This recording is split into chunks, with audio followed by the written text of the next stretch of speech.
Hey, this is Heidi Dawson. If you love all things health and wellness and style of any kind, hang out here with me each week. I'm obsessed with never-ending improvement, and it's all in an effort to help each one of us live a wildly successful lifestyle. Subscribe today so you don't miss a thing. Hi, guys. Welcome to episode 202 of the Wildly Successful Lifestyle Podcast. So in the last episode, I feel like I kind of took the air out of New Year's resolutions, but I also talked about the importance of clarity and clarity in where you are and clarity in where you're going. Now, one of the areas that I think tends to get left out, but has come on the radar hard and strong these last 2 years is our mental health. Being the best version of ourselves mentally these last 2 years has been a real challenge. I know it has been for me. And it's one that we don't talk about a lot, but I really think we should. So if you're here listening and you're smiling and working on being the best version of you, then I give you a big standing ovation because it's been challenging. Life in general can be hard, but COVID has made it super hard, probably in different ways for each of us, ways that we don't even understand. And because it's been so hard, there's this tendency to just want to buffer. And by buffering, I mean trying to just avoid it all by drinking too much or eating too much, Netflixing too much, spending hours on your iPhone, whatever it is that you like to do when you're stressed. But it usually involves mindlessly filling your brain or body with something. There's a lot going on. Of course, we're going to feel stressed sometimes. But filling our head or our body with things that aren't good for us, it isn't helping. For me, part of my mental health inventory involved assessing how much time I still spend consuming.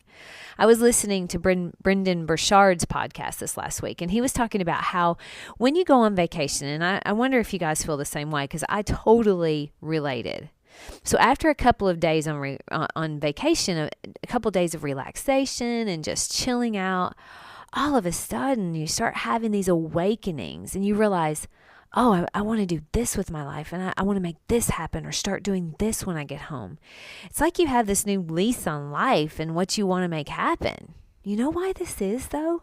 It's because on vacation, you're giving yourself a break, usually from Netflix or your laptop or the family drama. And all of a sudden, your brain finds some clarity and you just have this burst of creative genius. Do you realize you can actually have that every day? You can have that every day if you just take time to quiet your mind and give it a little freedom from the constant noise of buffering. I thought that was really interesting. Big things are created in your mind. Big things that are meant for you to create in your life, but they cannot happen if you don't ever let yourself be still and just create. So let's take inventory of our mental health. I mean, think about your day. What do you wake up thinking about? What do you go to bed thinking about? What do you spend your day thinking about? Maybe when you do a mental health check, maybe you recognize, hey, I'm not thinking about anything really. I'm consuming. I'm constantly filling my head with what other people are thinking about on Instagram or Twitter, Fox News or CNN.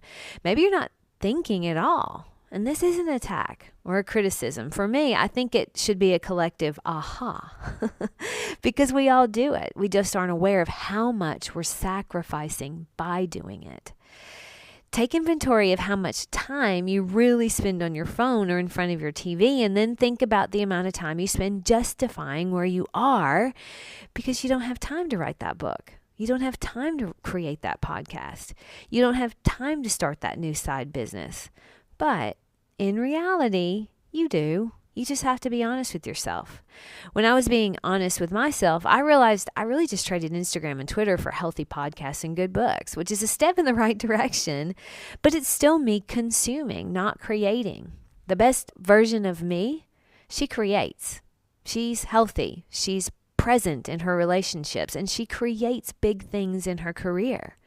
But when I look at it honestly, I was spending too much time consuming. Even though it was positive information, it still didn't allow me time to market my course, to finish my book, to promote my podcast.